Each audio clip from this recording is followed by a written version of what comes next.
Aloha, beautiful souls. Welcome back to Unapologetically, and I am Lee. There was an incident today that happened that made me feel really bad about myself, and what really helped me out of it was asking, what would Jesus do? It's so funny because I didn't even think about it at the time. Or Yeshua, what would Yeshua do? And when I was growing up, there were people wearing bracelets. What would Jesus do? And it would be what would Jesus J do D? So WWJD, right? And that was a big thing when I was younger. I was like, okay, that's really interesting. So anyway. So for me to get out, it was a very uncomfortable feeling. I felt like I made a mistake out in the real world, and it caused fear and anger and in another person because I threatened their life. Okay, granted, I was driving a car, it was a cyclist, right? So anyways, and I felt extremely bad about it, because I was in a bigger vehicle, right? Versus this man who was fully exposed and all that stuff. But you got to understand, I'm not a cyclist, so I don't me and spatial awareness is not there. And granted, I did make a mistake. I should have been slower, and just pause, slow down, Lee, right?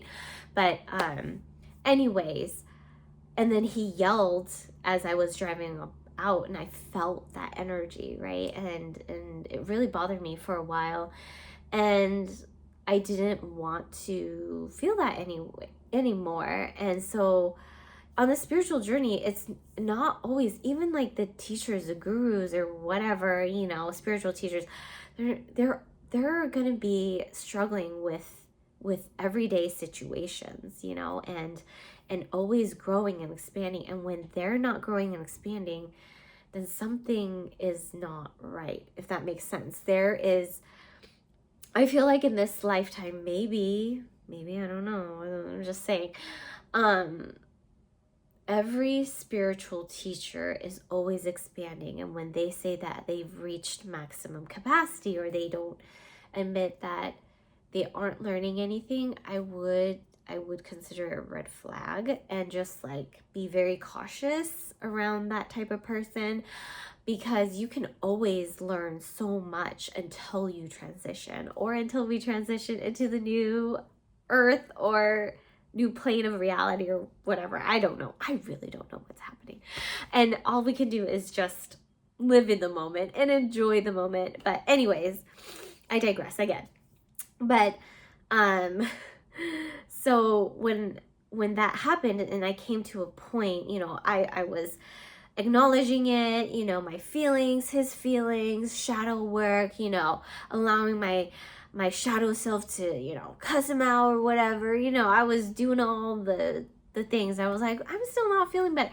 And then I decided to ask, what would Yeshua do in this situation? How would he come about here? And I just put it out into the ethers, and what came in was so beautiful. It was just compassion for the self, and knowing that yes, I did something wrong, and yes, he felt a certain way, and there's bruises in both parties, and the main message was just having compassion for the self, ultimately compassion for myself, and know, yes, I did something wrong, but I'm gonna grow. But then understanding that that man didn't have the capacity to hold compassion for me, when if I were in his situation, I would have been able to hold compassion for the other person who did me wrong, or right, or almost tried to kill me, right? I mean, granted, I didn't kill him. I would never. But anyways, but it's just like thinking, and I was brought back into like that state of feeling of when Yeshua was alive on this planet, and or Jesus was alive here, and how he was faced with, you know, various types of people who embraced him the way that he lived life versus people who doubted him and like who weren't quite there yet with their ability to love oneself first, right? And this is what I'm learning too.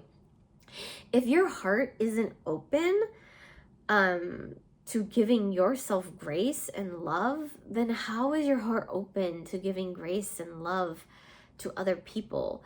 And he was in a state of unity consciousness, so his consciousness was so expanded and he understood it, and I'm starting to learn to understand it. I mean, I'm not there yet like 24/7, but I'll get like little snippets of that feeling, and it's so blissful, it's so beautiful. But because I'm in this human experience, you know, and I'm still working through a lot of things,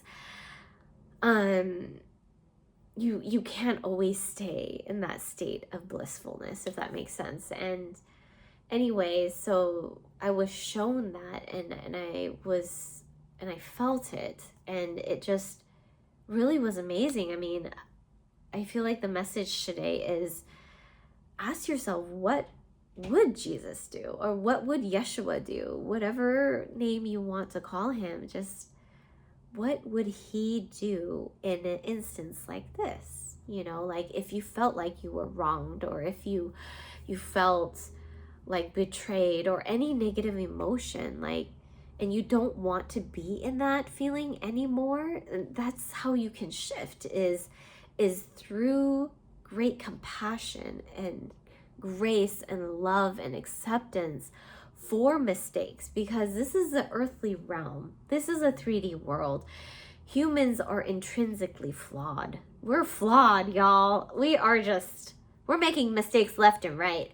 And I think a lot of it, especially with AI, everything has to be perfect. And I feel like, no, it doesn't. And I fell into that trap and trick. See, I was about to say trick, but it's a trap of perfectionism. Like, life isn't perfect again. And I'm as I'm looking at my beautiful trees outside my window, it's not perfect. Everything is perfectly imperfect, you know, and this is why we're here on planet Earth at this moment, is to experience, I hear, duality and the imperfectism of life, and finding joy and peace within the chaos or sadness and grief in your life, you know, allowing yourself to feel grief and sadness and betrayal, honoring them, but also not being absorbed by them.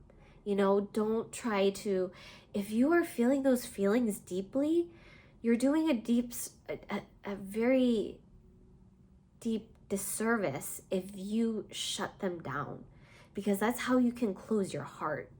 You know, the heart space is where you feel, right? Allow yourself to feel. It is safe to feel at this moment.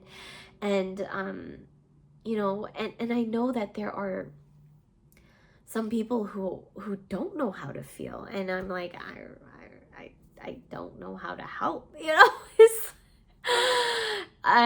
And the thing is, like, sometimes it's trauma that cuts off those feelings, but I think part of this life is to allow yourself to feel, you know, and to give great compassion and grace to all the feelings and all of the experiences in this world, you know, and be grateful that we get to learn from those experiences. Learn or not learn from an experience. That's even a lesson in itself. Like, you get to choose, like, do you want to learn or not, you know? And then if not, then the pattern repeats, right? And yeah, where do you want to go, right? That's why we're here, in living this human life. Like, what do we want to do with our life? We get to decide. Be the creator. Decide where you want to go.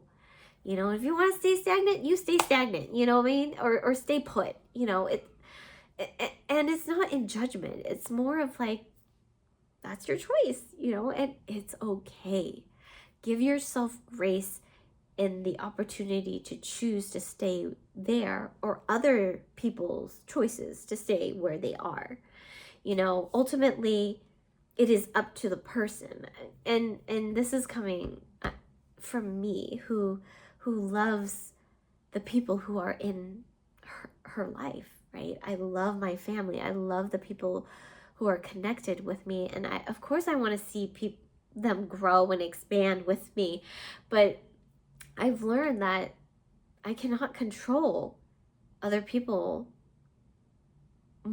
any more than I can control what's happening in my life. You know, there is a sense of control, you know, like, don't take it overboard, right? Like, I can still control, like, what I drink, what I eat, if I exercise, what emotions, you know, I want to feel. You know, I can, if I don't want to feel an emotion, like, hey, I don't want to feel this anymore, I think I'm done, you know, like, it's not mine, deny it, right? But yeah, and I just want to come back to, whenever you're having a difficult time, get in touch with your heart, you know, your true essence, your divinity, your godly essence of who you are. You are made in God's image, or Spirit's image, you know, the divine, right? Yeah, and I hope that this resonates, or it made you uncomfortable, because if it did make you uncomfortable, that means that there is something that needs to be pulled out from the shadows, you know, and to be looked at. And give yourself grace. You know, we have time, and there's no better time than this present moment. And I will give you guys grace, but you have to ultimately give yourself grace. You know, give yourself permission to do what you need to do to feel better, to grow, to expand, if you choose to. You always have a choice. All right. Okay, you guys, I think that's it. Until next time, have a beautiful day, afternoon, evening, whenever this message finds you. Peace, love, courage, and joy to all those who've watched it until the end. Till next time, bye, beautiful souls.